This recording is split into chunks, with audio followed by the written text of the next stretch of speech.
L'éducation par l'école est une vieille et longue histoire. Comme Charlemagne, des figures historiques ont compris tôt l'importance d'éduquer les enfants. L'éducation est devenue une institution d'État, imprégnée de religion de nombreux siècles. L'école est devenue laïque au XIXe et XXe siècle, sous la poussée de l'émancipation de la science et de la raison. L'école a dès lors changé de mission. Éduquer est la première de ses missions, donner les clés d'un métier en est la seconde. Mais au cours du XXe siècle, le rôle de l'école est devenu confus. Le mélange des deux missions dans les discours, parfois la pensée politique, en est la cause. Surtout, à la fin du siècle dernier et en ce XXIe siècle, est apparue une troisième mission pour l'école.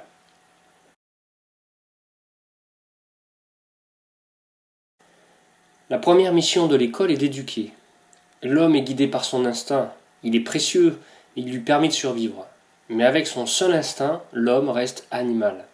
Par contre, avec sa pensée, l'homme évolue, conçoit des outils qui le prolongent, s'organise en communauté, tribus, peuples, nations. Il s'analyse pour s'améliorer.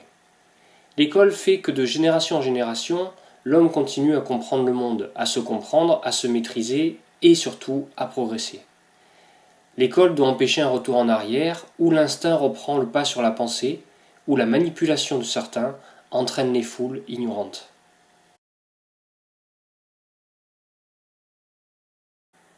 La deuxième mission de l'école est d'enseigner un métier. Avant la révolution industrielle, l'apprentissage était le mode de transmission des savoirs. Le langage, les gestes, l'expérimentation des situations étaient suffisants pour les nouvelles générations.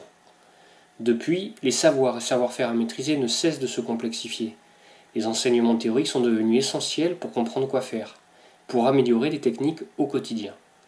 Ils sont le cœur de l'innovation, capables de transformer sans cesse les compétences et de créer toujours plus de secteurs d'activité. L'école a donc hérité d'une deuxième mission, permettre de mettre en adéquation les connaissances avec le besoin des entreprises. La nouvelle et troisième mission de l'école, c'est apprendre l'agilité.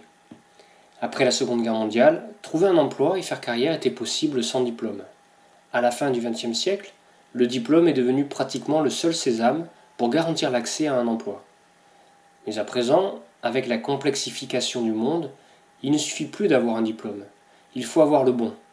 De plus, le bon diplôme d'il y a 10 ans ne l'est plus aujourd'hui. Celui d'aujourd'hui ne le sera plus dans 10 ans. L'école doit se préparer à assumer une troisième mission, celle d'apprendre à évoluer, d'apprendre à apprendre seul, à se former seul, tout au long de la vie, celle d'apprendre à être agile.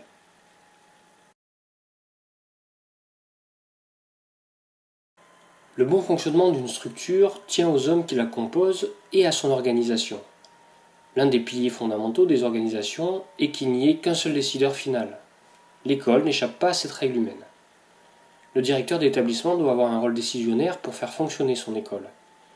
Il doit par exemple pouvoir faire appliquer les directives de l'éducation nationale, il a besoin de détenir le budget de fonctionnement de son école, il peut demander les investissements jugés nécessaires pour maintenir ou développer son établissement, il doit centraliser les évaluations de ses enseignants, il a pour rôle de transmettre les demandes de formation, de mutation, il a l'initiative de demander des formations qu'il souhaite pour ses enseignants, il propose les promotions à sa propre hiérarchie, et il rend compte de ses résultats à ses supérieurs.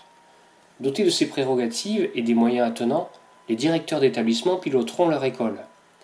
La cogestion entre de trop nombreuses parties fera place à plus d'efficacité dans le quotidien. Les méthodes et la pratique du directeur, devant faire une large place à la concertation, seront évaluées à intervalles réguliers définis par un tiers extérieur.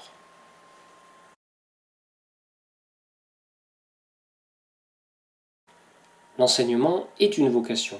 Il demande une forte implication vis-à-vis des élèves et des trois missions essentielles décrites plus tôt.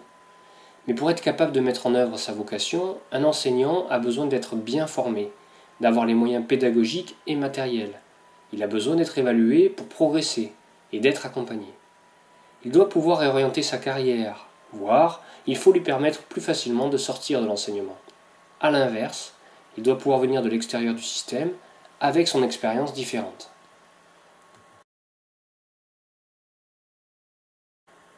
Au sujet de la formation théorique des enseignants, ils doivent apprendre à transmettre. Pour cela, bien sûr, il faut qu'ils se spécialisent dans là où les matières enseignées, mais il doit aussi apprendre l'autorité, le dialogue, la gestion de crise.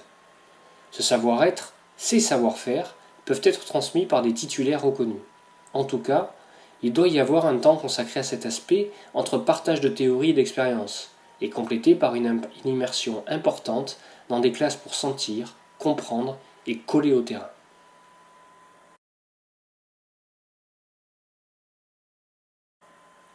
Sur le plan de l'autorité des enseignants, les élèves cherchent un guide qui sait, qui leur est supérieur en connaissances et expérience. Ils testent en permanence cette supériorité. Les professeurs sont riches de leurs expériences et doivent la faire partager. Par exemple, un professeur qui fait du sport en compétition doit le mettre en valeur dans son enseignement. Un autre, passionné de cinéma, peut partager cela. Apparaître humain, utiliser l'aura de l'expérience sont des savoir-faire, des savoir-être à utiliser.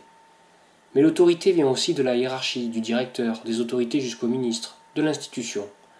Les parents confient leurs enfants à l'État, ils délèguent ainsi leur autorité.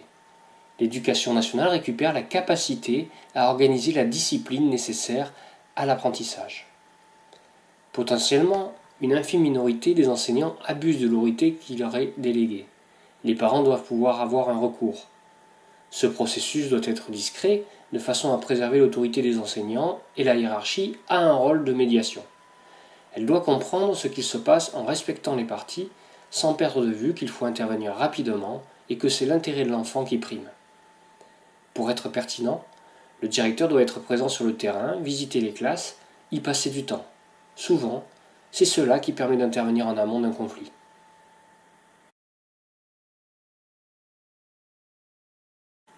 Sur le plan de la titularisation et de l'affectation, les jeunes enseignants commencent dans les secteurs difficiles, tandis que les enseignants aguerris sont basés dans des établissements moins compliqués.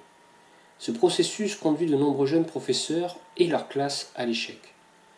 Nous défendons l'idée que muter les enseignants expérimentés en zone de difficulté ne récompense pas le bon travail. C'est une mauvaise façon de le faire en tous les cas. Mais à l'inverse, l'intérêt des élèves et surtout le principe d'égalité des chances, au cœur de la politique du PIC, commande le fait que les meilleurs enseignants soient dirigés vers les endroits où il y a le plus de besoins. Pour faire cela, la considération et la rémunération sont les leviers à actionner, en plus de la conscience professionnelle.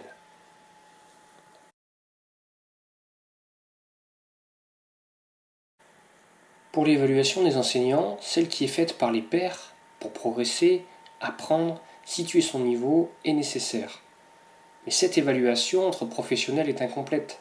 Il manque le regard de la société, des parents. Les enseignants doivent être évalués plus souvent et de façon plus diversifiée. Ainsi, l'évaluation de représentants des parents permet un échange non sur la technique, mais sur les sensations. Elle permet aux parents de comprendre ce qu'il se passe dans la classe, elle évite les malentendus. Elle permet à l'enseignant de percevoir comment est reçu son cours par quelqu'un qui le regarde et qui est capable d'exprimer ce qu'il ressent. Enfin, elle tisse un lien de confiance entre parents et enseignants, qui est basé sur un vécu commun, un partage, ainsi que sur la réalité de la classe, au-delà même des murs de l'école.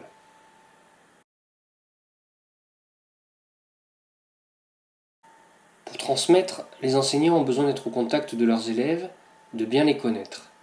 La pratique au quotidien est le seul gage de ce contact. Les postes à 100% doivent rester la norme. Les temps partiels ne doivent être que très exceptionnels. La rémunération des enseignants est un sujet qui doit être évalué en expérimentant ce qu'est le contenu et l'implication nécessaire à ce métier. Il doit être également jaugé à l'aune des compétences et des connaissances nécessaires. Mais nous défendons le fait que dans la rémunération doit apparaître la reconnaissance de la compétence, des résultats reconnus par des évaluateurs, mais aussi de la difficulté du secteur dans lequel opèrent les enseignants.